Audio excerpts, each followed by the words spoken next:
તો વડોદરામાં ધોરણ 10નું પરિણામ આવ્યું છે। વિદ્યાર્થીઓમાં ખુશીનો માહોલ જોવા મળ્યો છે। વિદ્યાર્થીઓ ખુશખુશાલ જોવા મળ્યા છે। તો ધોરણ 10નું પરિણામ, વિદ્યાર્થીઓમાં ખુશીનો માહોલ। વિદ્યાર્થીઓએ સારું પરિણામ મેળવતા શાળામાં પણ ઉત્સવ જેવો માહોલ જોવા મળ્યો છે। ઉજવણીઓ કરવામાં આવી છે। પરિણામ બાદ આગળના અભ્યાસ અંગેનું પણ આયોજન કરવામાં આવ્યું। તો આગળ કયો અભ્યાસ કરવો તેને લઈને વિદ્યાર્થીઓએ આયોજન કર્યું છે। વિદ્યાર્થીઓની સફળતાથી વાલીઓમાં પણ ખુશીનો માહોલ। વિદ્યાર્થીઓએ સારું પરિણામ મેળવતા શાળામાં ઉત્સવ।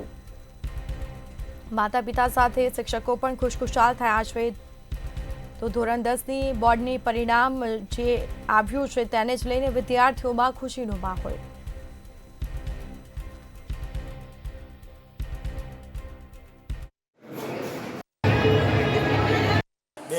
ખુશી શું પરિણામ આવ્યું બેટા?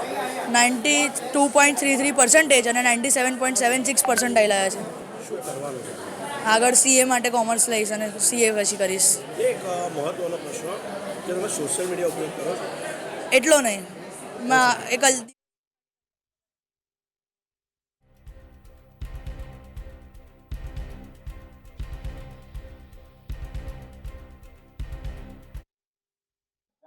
ધોરણ 10નું મહત્વનું પરિણામ જ્યારે સામે આવ્યું છે ત્યારે વડોદરા શહેરની અંદર ગત વર્ષ કરતાં 1% જેટલું પરિણામ ઓછું આવ્યું છે। અલબત્ત જે વિદ્યાર્થીઓ હતા, 6000થી વધારે વિદ્યાર્થીઓએ આ વખતે વડોદરા શહેર જિલ્લામાં પરીક્ષા આપી હતી અને શહેર જિલ્લાની જો વાત કરીએ તો ખૂબ સારું પરિણામ SSCનું જે કહી શકાય એ આ વડોદરા શહેરમાં આવ્યું છે। ત્યારે આપણી સાથે અત્યારે અંબે સ્કૂલના કેટલાક વિદ્યાર્થીઓ છે જેઓ પરીક્ષાની અંદર પ્રથમ સિદ્ધિ હાસિલ કરી છે। આપણી પાસે આવીશ, શું પરિણામ આવ્યું છે અને આપણા પરિણામને લઈને આપ કેટલા ખુશ છો? શું પ્રતિક્રિયા?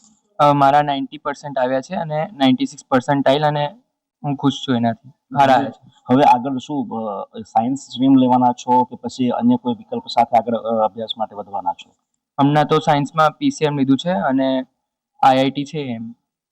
પરીક્ષા એક તણાવગ્રસ્ત વાતાવરણ હોય છે। પરીક્ષા વખતે શું પ્રેશર હતું અને કેવી રીતે સંપૂર્ણ પરીક્ષાની તૈયારી કરી હતી? કેમ કે આજકાલ વિદ્યાર્થીઓ સોશિયલ મીડિયાના રવાડે પણ હોય છે। ખૂબ સારું પરિણામ મેળવ્યું છે।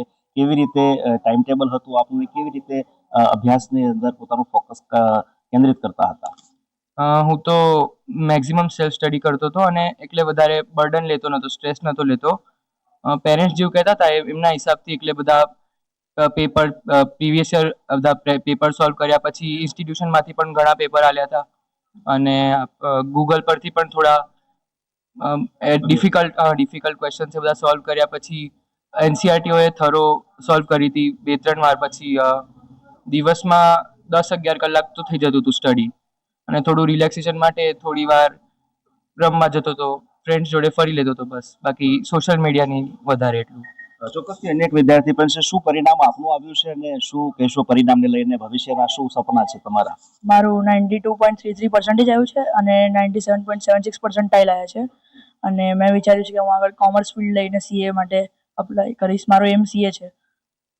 ઓકે, વાલીઓ પણ આપણી સાથે છે કેમ કે પરિણામ જ્યારે આવતું હોય ત્યારે સ્વાભાવિક છે એક ખુશી, એક આનંદનું વાતાવરણ બનતું હોય છે। શું કહીશો, દીકરાની પ્રથમ પરીક્ષા અને એમાં પણ સારી એવી સિદ્ધિ એને મેળવી છે, માતા તરીકે શું લાગણી આપે? ના, એના સક્સેસથી તો અમને ટેવ તો છે જ, કેમ કે કિન્ડર ગાર્ડનથી આર્ટ સ્કૂલમાં હતો। હું તો કહું છું 40% અમારું કોન્ટ્રીબ્યુશન છે, 60% સ્કૂલ અને ટીચર્સનું કોન્ટ્રીબ્યુશન છે, બરાબર। એ સેલ્ફ સ્ટડી પર જ મોટો થયો। ખાલી 10thમાં એને ક્લાસીસ લગાવ્યા હતા પણ બધાનું કોન્ટ્રીબ્યુશન, એનું પોતાના પ્રયત્ન એના સફળ થઈ ગયા છે અને અમે બહુ જ ખુશ છે। આપ શું કહીશો પિતા તરીકે, કેટલું ગૌરવ અનુભવો છો? હું પિતા તરીકે પ્રાઉડ ફીલ કરું છું અને જે પર્સન્ટેજ એને જે એક્સપેક્ટેડ હતા એ પ્રમાણે એને પર્સન્ટેજ મેળવ્યા છે અને આગળ એને એન્જિનિયરિંગમાં ઈચ્છા છે અને IITમાં જઈને સારું કરિયર કરે એવી મારી ઈચ્છા છે। ચોક્કસ IITમાં જઈને કેરિયર બનાવે એવી પિતા તરીકે ઈચ્છા। આપ શું કહીશો, કેમ કે દીકરાની સિદ્ધિ છે, સ્વાભાવિક છે કે વાતાવરણ ખુશીનું થયું છે, એના સપનાને લઈને શું આયોજન?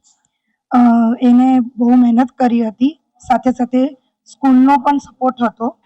સ્કૂલના સપોર્ટ અને એની મહેનતના લીધે એના આટલા પર્સન્ટેજ આવ્યા છે, તો એના માટે હું ખૂબ ખુશ છું અને હું પોતે બી ટીચર છું એટલે I am really very proud of him અને આગળ એની આવી નવી પ્રગતિ કરે એવી મારી એક્સપેક્ટેશન છે। ચોક્કસથી શાળાના કોર્ડિનેટર આપણી સાથે છે. બેન, શું કહેશો પરિણામને લઈને? એકંદરે શાળાનું પરિણામ ખૂબ શ્રેષ્ઠ છે અને શું પ્રતિક્રિયા આપને? શાળાનું પરિણામ ખૂબ જ સરસ છે. વિદ્યાર્થીઓ પણ બહુ ખુશ છે, અમે પણ બહુ ખુશ છે કે અમારી શાળાનું પરિણામ 97% છે. ઘણા બધા વિદ્યાર્થીઓ પોતાની મહેનત અત્યારે દેખાઈ રહી છે. વિદ્યાર્થીઓની, શિક્ષકોની મહેનત દેખાય છે. એ લોકોને જ્યાંથી સપોર્ટ મળ્યો ત્યાંથી લઈને પણ છોકરાઓ ઘણું સારું રિઝલ્ટ લાવ્યા છે અને આનો શ્રેય હું એમના માતા પિતાને અને વિદ્યાર્થીઓને આપીશ. ચોક્કસથી આ તમામ અંબે સ્કૂલના વિદ્યાર્થીઓ છે. જે રીતે વડોદરા શહેરની વાત કરીએ તો 36,758 જેટલા વિદ્યાર્થીઓ આ વખતે પરીક્ષા આપી હતી, જેમાંથી 28,175 જેટલા વિદ્યાર્થીઓ આ પરીક્ષા પાસ કરી છે અને વડોદરા શહેર જિલ્લાનું જો પરિણામ કહીએ તો 76